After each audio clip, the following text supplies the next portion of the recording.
Hello guys, hello Cancer. Welcome dito sa aking channel, Kapalaran 888. Welcome Cancer. Ito ay money career financial reading para sa lahat ng Cancer friends natin na nanonood. Okay, Cancer. Love begins, firm foundation, and partnership. Atong love begins na to guys, since money yung pinag-uusapan natin, money ito, 'di ba? So, kung makikita mo dito, posibleng may collaboration. Kasi ito collaboration din to. So, pwedeng mag-asawa, mag-boyfriend, mag-girlfriend, mag-friendship, or kung magka-team sa trabaho. May posible ditong stability. Kasi 1 plus 3, 4, 44, stability, firm foundation, security. Ano man itong sisimulan mo ngayon, Cancer? It's either gusto mong magtatag ng negosyo, gusto mong pumasok sa isang asosasyon, komunidad, gusto mong makipag-collaborate, makipag-commit sa isang tao, makukuha mo yung foundation yan. Magkakaroon ng security, foundation, magiging maayos, magiging solid, kung ano man to na sisimulan mo. Okay? Isa din dito sa mensahe dito is parang, ano man itong foundation, ano man itong security or commitment na sisimulan mo ngayon, ay mas lalo kang magiging focus, mas lalo kang magiging excited dito. Okay? It's either salary increase, promotion sa trabaho, stable na pamumuhay sa financial, stable na income, or kano pa man. So, kung ano man tong sisimulan mo guys, sinasabi ng baraha na magdadala to sa'yo ng stability. Okay? So, ituloy-tuloy mo lang yan. Okay. Thank you. Okay, Cancer.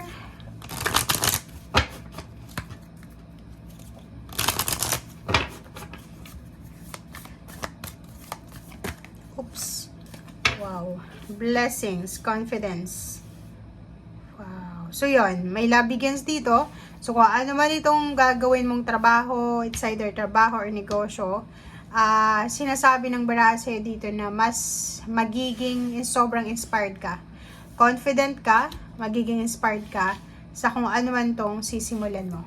Okay?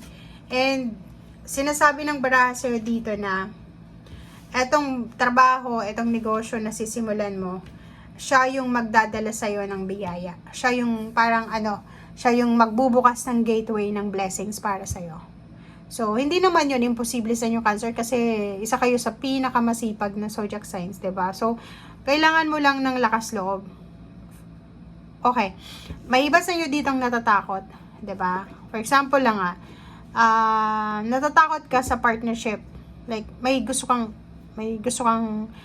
kunin, like may isa kang bagay na gusto mong alagaan, like trabaho, may gusto kang kunin na isang individual para tulungan ka.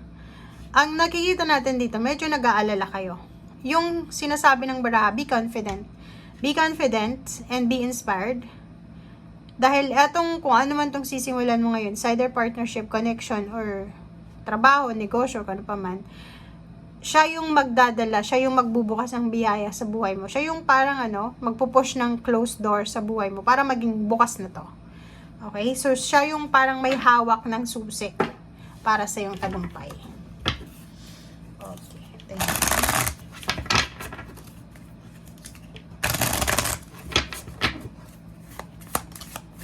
Oh. Diba? So, same din dito sa Scorpio and Cancer, pareho kayo. Nandito si Archangel Gabriel para proteksyonan kayo and the rest ng family mo. Tingnan mo, ang ganda, Cancer. Nakakakilabot kasi ang daming numero ng 4. Stability eh. So, sinasabi ng barasyo dito na huwag kang masyadong mag-alala kung natatakot ka sa partnership na to. Kung may negosyo ka tapos feeling mo mauubusan ka ng kapital or hindi ka masyadong confident na mag-succeed itong negosyong ito or trabaho, huwag kang mag-alala kasi yun nga ngayon sinasabi ng baraha na you are guided, you are protected ni Archangel Gabriel.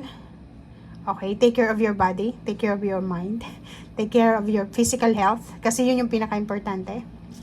And alam mo sa sarili mo na yung ginagawa mo sa ngayon, alam mo sa sarili mo na yung mga sacrifices mo ngayon, mga ginagawa mo sa araw-araw is para sa pamilya mo. So, kung halimbawa, feeling mo for the past few days, feeling mo nawawalan ka ng pag-asa para sa pamilya mo, nagkakamali ka doon. Kasi mas magiging stable, magiging secured ang buhay financial mo sa mga susunod na buwan. Like 4 months from now, like February, March, April, May. Or pwedeng pagdating ng June, sobra kang magiging blessed and the whole family.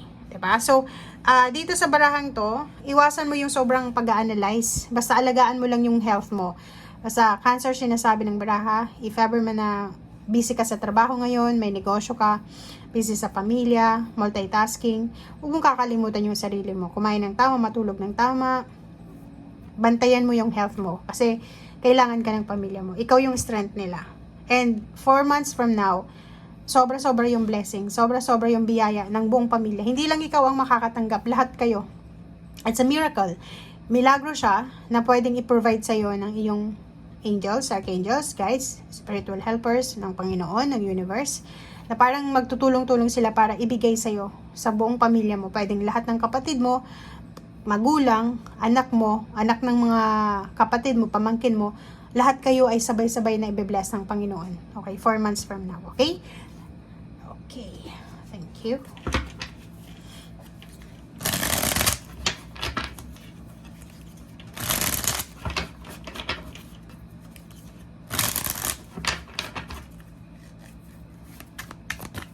Oops. Okay. Wow. Okay, so may pagkakataon ka na daw na makapag-ipon ng pera. And if ever man na sobrang gastos mo, Cancer, simulan mo na sa buwan ng February yung pag-iipon. Okay, so yun. Ang dami-daming balita, ang daming magandang impormasyon na pwedeng makatulong sa'yo para makapag-ipon ka na ng pera. Sa good news, diba? So, nakikita natin na mas magiging successful ka sa trabaho mo, mas magiging focus ka sa trabaho mo kasi alam mo na pag naging focus ka sa ginagawa mo, malaking pera yung iuuwi mo sa pamilya mo. Okay? So, tingnan mo to. Ang February mo ay sobrang napaka-successful niya. Diba? Kasi ito, makakapag-ipon ka ng pera or may paraan ka na para makapag-ipon ng pera. Magkakaroon ka ng trabaho, mas magiging stable yung trabaho mo. Pwedeng makatanggap ka ng lump sum ng money. Diba? So, pwedeng inheritance, pwedeng galing sa iyong retirement, pwedeng galing sa binibenta mo kung may binibenta kang mga ari-arian or mga pets or kano pa man. Yung pets na sinasabi natin, if yung business mo ay tungkol sa animals. Okay? So, yun guys ang nakikita natin dito. Maraming salamat and see you again. Bye!